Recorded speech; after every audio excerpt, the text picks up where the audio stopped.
서진은 마지막 잎새처럼 가느다랗게 흔들리는 자신의 존재를 인식했다. 38세. 남은 시간은 의사가 뱉은 몇 마디 단어의 무게만큼이나 가벼웠다. 췌장암 말기. 병원 창밖으로 보이는 도심의 화려한 야경은 서진에게는 닿을 수 없는 먼 세계였다. 그녀는 병색이 완연했지만 눈빛만은 살아있었다. 그 눈빛은 남편 태준을 향할 때마다 더욱 예리해졌다. 태준은 대형 법무법인의 유능한 변호사였다.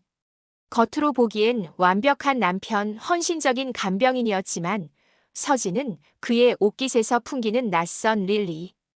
향수 냄새와 전화를 받을 때마다 습관적으로 창밖을 보며 목소리를 낮추는 그의 행동을 놓치지 않았다. 그녀는 몇 달 전 태준의 태블릿에서 발견한 사진 한 장으로 모든 진실을 알게 되었다. 제이라는 이니셜의 젊고 화려한 여성과 팔짱을 끼고 웃는 태준의 모습. 그들의 관계는 이미 깊고 뜨거웠다. 서진은 소리 지르거나 분노하거나 눈물을 흘리지 않았다. 그녀는 고통을 꾹 눌러 삼키고 대신 침대에 기대앉아 펜을 들었다. 그녀가 15년간 태준과 함께 일구어온 모든 것, 강남의 고가 아파트, 태준이 물려받은 재산, 그리고 서진 자신이 운영하는 작은 부동산 법인의 수익금, 그 모든 것을 지켜야 했다. 아니, 정확히 말해 태준이 가져갈 수 없도록 만들어야 했다. 그녀의 복수는 감정적이거나 일시적인 것이 아니었다. 그것은 치밀하게 계획된 그녀의 법률적 지식과 지혜가 총동원된 차가운 유산을 설계하는 과정이었다. 그녀는 자신이 죽으면 태준이 얻게 될 자유와 재산에 대한 완벽한 환상을 심어주기로 결심했다. 어느 날 밤 태준이 병실에서 잠든 척할 때 서진은 나지막이 중얼거렸다. 여보, 내가 떠나면 당신이 재산 문제로 복잡해지는 건 원치 않아. 그녀의 목소리는 불안정했지만 단호했다. 태준의 눈이 번쩍 뜨였고 서진은 미끼를 던졌다는 것을 알았다. 서진은 태준에게 유언 계약서 수정을 제안했다. 기존의 복잡한 상속법 대신 서로의 사랑과 신뢰를 확인하는 의미로 모든 재산을 공동 명의가 아닌 개인 명의로 분리하고 그녀의 사망 시 태준에게 모든 것이 깔끔하게 상속되도록 명문화하자는 제안이었다. 우리 둘 다 법을 아니까. 상속세 문제나 혹시라도 생길 수 있는 친정과의 다툼을 미리 막아주는 거야. 당신은 내 마지막을 편안하게 해줬잖아. 이 정도는 당연히 해줘야지. 서진은 눈물을 글썽이며 태준의 손을 잡았다. 태준은 변호사였기에 서진의 제안이 합리적이며 자신에게 절대적으로 유리하다는 것을 즉시 간파했다. 복잡한 절차 없이 서진의 죽음과 동시에 그녀의 재산이 고스란히 자신의 명의로 넘어오는 완벽한 시나리오였다. 태준은 내심 환호했지만 겉으로는 슬픔과 감사로 가득 찬 표정을 지었다. 서진아, 당신이 얼마나 나를 생각하는지 알아. 내가 다 알아서 할게. 태준은 서진의 지시에 따라 신뢰하는 후배 변호사를 불렀고 서진이 작성한 특별 상속 계약서를 검토했다. 계약서는 완벽했다. 서진 소유의 모든 자산은 특별 상속인인 남편 태준에게 100% 귀속되며 단 태준은 서진이 생전에 설립한 가족 장학재단에 재산의 5%를 기부해야 한다는 단서만이 붙어 있었다. 이 기부 조항은 태준에게 아무것도 아니었다. 5%를 내고 95%를 얻는 거래였으니 태준은 서진이 준 서류에 망설임 없이 서명했다. 그는 계약서의 핵심 조항 바로 밑에 특약사항이라는 작은 글씨로 인쇄된 세 줄을 대충 훑어보고 서명했다. 병약한 아내의 마지막 배려에 감동했다는 우월감에 젖어 태준은 그 작은 글씨의 법적 무게를 전혀 가늠하지 못했다. 서진의 상태는 급격히 악화되었다. 태준은 이제 모든 것이 끝이 가까워졌다고 생각했다. 그는 병원 복도 구석에서 제이와 문자를 주고받으며 곧 자신들의 새로운 삶이 시작될 것이라 속삭였다. 서진은 마지막 밤 태준을 불렀다. 여보, 나 이제 정말 가야 할 것 같아. 태준은 눈물을 쏟아냈다 연기였다. 서진아, 무슨 소리야. 내가 당신 절대 안 보낼 거야. 고마워. 마지막으로 부탁이 하나 있어. 내가 떠나도 당신이 우리 집에서 계속 살았으면 좋겠어. 그 집은 우리가 같이 이룬 사랑의 증표잖아. 당연하지, 서진아. 그럴게. 서진은 미소를 지었다. 그리고 내가 준비한 상속 계약서. 당신이 그걸로 나쁜 일은 안 했으면 좋겠어. 재산은 소중하지만 우리의 신뢰가 더 소중했으면 해. 태주는 서진을 꼭 끌어안으며 맹세했다. 그는 자신이 곧 서진의 모든 재산의 주인이 되리라는 생각에 가슴이 벅찼다. 마침내 서진은 평화롭게 숨을 거두었다. 장례식은 엄숙하게 치러졌고 태주는 완벽한 비운의 남편 역할을 수행했다. 그의 옆에는 제이가 슬픔에 찬 지인처럼 앉아 있었다. 태주는 서진의 죽음이 슬프기도 했지만 곧 다가올 해방감과 부에 대한 기대감에 심장이 뛰었다. 장례가 끝나자마자 태주는 서진의 재산 상속 처리를 위해 후배 변호사를 불렀다. 형님, 서진 누님이 남기신 계약서 처리하겠습니다. 깔끔합니다. 형님 명의로 곧 다 넘어옵니다. 후배 변호사는 서진이 만든 특별 상속 계약서를 다시 펼쳤다. 그리고 태준이 대충 보고 넘어갔던 특약 사항을 읽기 시작했다. 특약 일본 계약서의 효력은 망인 서진의 사망과 동시에 발생한다.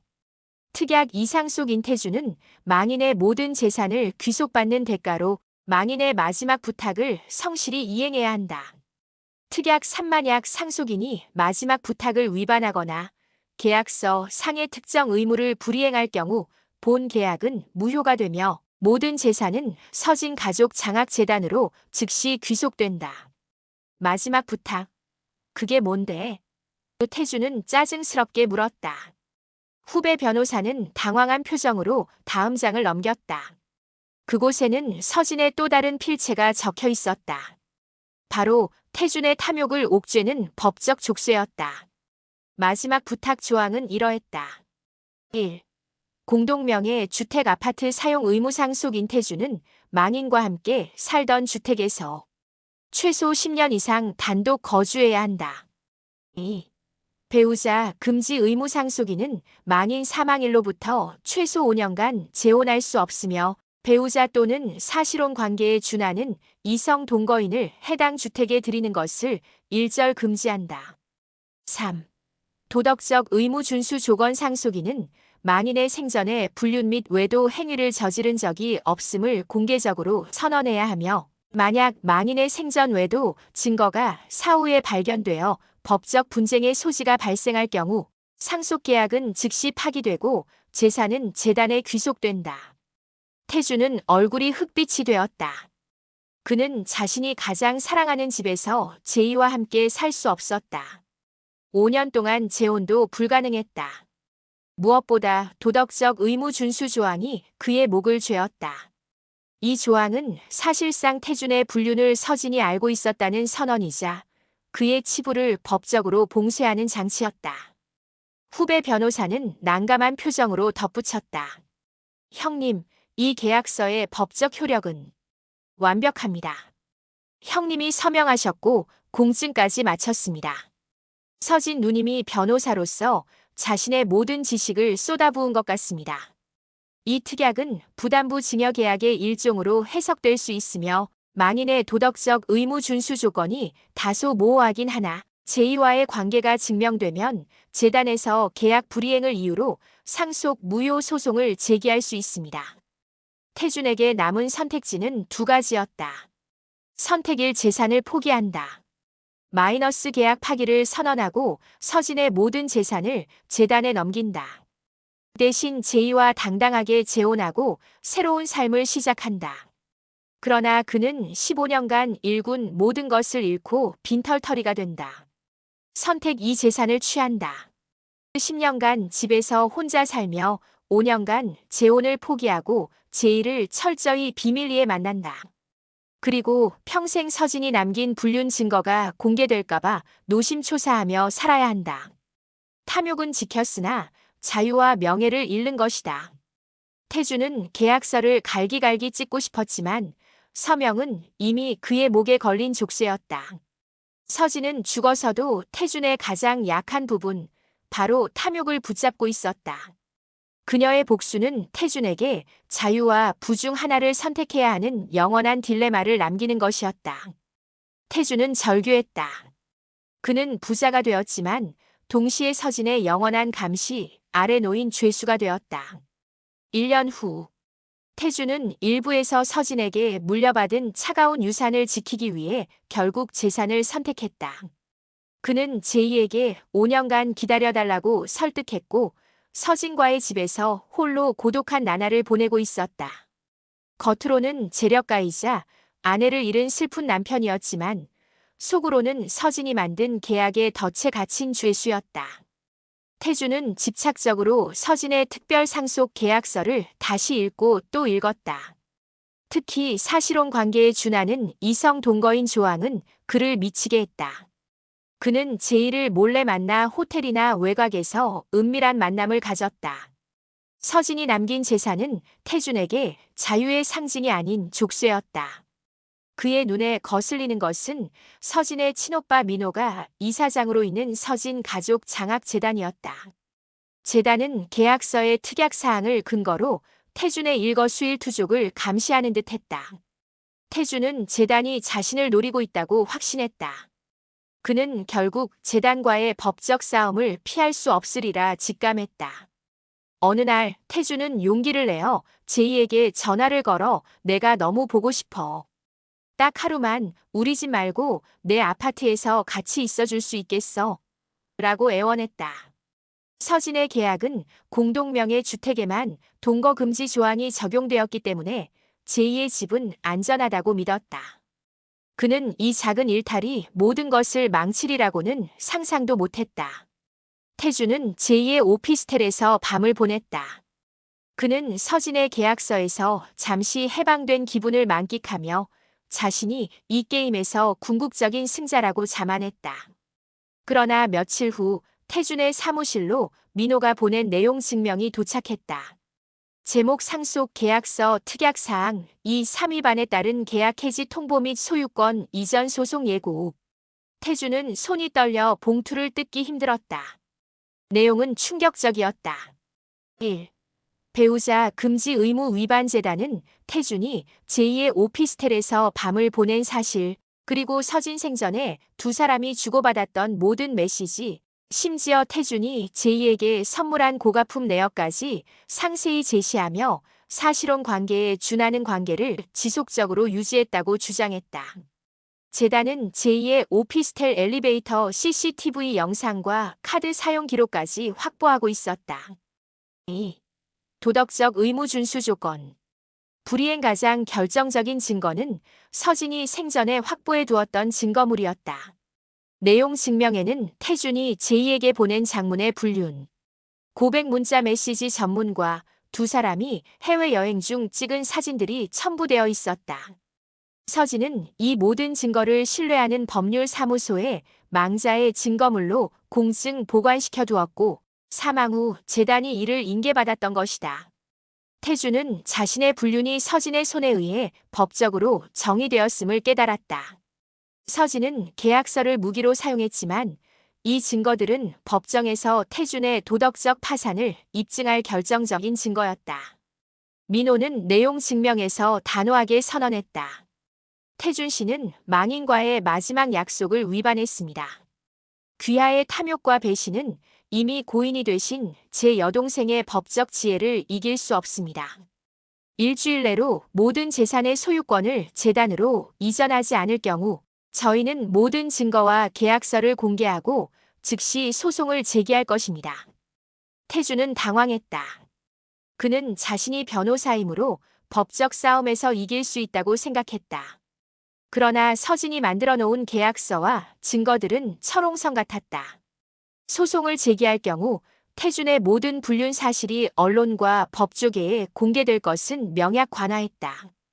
유능한 변호사이자 도덕적인 남편이라는 그의 사회적 명예는 한순간에 무너질 것이었다.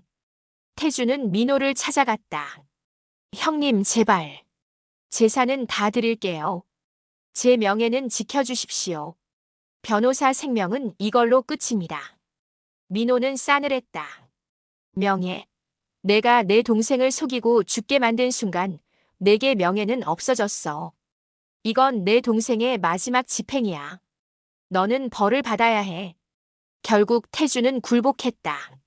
재단과의 협의를 통해 그는 모든 재산 아파트, 현금 자산, 서진 소유, 법인 지분 등을 서진 가족 장학재단에 조건 없이 반환했다. 그는 재산을 지키기 위해 1년간 인내했지만 결국 모든 것을 잃었다. 재단은 여기서 멈추지 않았다. 소유권 이전이 완료된 후 재단은 고 서진 씨의 유산을 기리며라는 제목으로 공식 보도 자료를 배포했다. 내용 서진 여사는 생전 배우자의 도덕적 의무를 강조하는 특별 상속 계약서를 체결했으며 유언의 엄격한 준수를 위해 배우자가 의무를 불이행할 경우 모든 재산이 장학재단에 귀속되도록 했습니다. 재단은 고인의 뜻에 따라 계약 불이행 사실을 확인, 모든 재산을 회수하여 투명한 장학 사업에 사용하고자 합니다. 보도 자료에는 태준의 실명이 언급되지는 않았으나 유명 법무법인 소속 변호사, 강남 고가 주택 등의 키워드는 삽시간에 법조계와 언론을 통해 퍼져나갔다. 그의 동료들은 수군거렸고 그가 속한 법무법인은 도덕적 해이를 이유로 태준에게 변호사 자격 정지를 권고했다. 그의 명예는 완전히 땅에 떨어졌다. 모든 것을 잃은 태준은 제이에게 달려갔다. 그는 그녀와 함께라면 다시 시작할 수 있을 것이라 생각했다. 그러나 제이의 반응은 냉담했다. 오빠, 미안해. 난 부유하고 능력 있는 태준 오빠를 사랑했어. 이제 오빠는 가진 것도 명예도 없잖아. 난 이런 상황을 원하지 않았어. 제이는 태준을 떠났다. 그녀에게 태준은 더 이상 승리의 도구가 아닌 패배의 짐이었기 때문이다. 태준은 빈털터리가 되었을 뿐만 아니라 사회적 낙인이 찍혀 변호사 자격까지 잃을 위기에 처했다. 태준은 서진과의 집에서 쫓겨나 짐을 쌌다. 마지막으로 그는 서진의 침실에서 낡은 서랍장을 열었다. 그 안에는 결혼 10주년 사진과 함께 서진이 생전에 쓴 편지가 있었다. 태준에게. 당신이 이 편지를 읽는다면 당신은 재산도 명예도 그리고 나 아닌 그 여자도 잃었을 거야. 나는 당신이 가장 소중히 여기는 탐욕을 이용했어. 내 계약서는 당신에게 모든 것을 줄 것처럼 보였지만 사실은 당신이 가장 원하는 자유를 옥죄는 족쇄였지. 당신은 내가 죽으면 모든 것을 얻을 거라 생각했겠지만 당신이 얻은 것은 내 분노와 지혜가 담긴 빈 껍데기였어. 이제 당신이 가진 것은 아무것도 없어. 당신은 내가 만든 파멸의 유산을 받기에 합당한 사람이야. 나의 복수는 끝났어. 이제 당신의 진정한 형벌이 시작될 거야. 평생 동안 당신은 나를 속였던 그 달콤한 죄의 대가를 치러야 해. 안녕, 영원히. 태준은 편지를 움켜쥐고 무너져 내렸다. 그는 이제 거리의 비운의 변호사이자 배신자로 낙인 찍힌 채 서진이 남긴 영원한 후회와 치욕 속에서 살아가야 했다.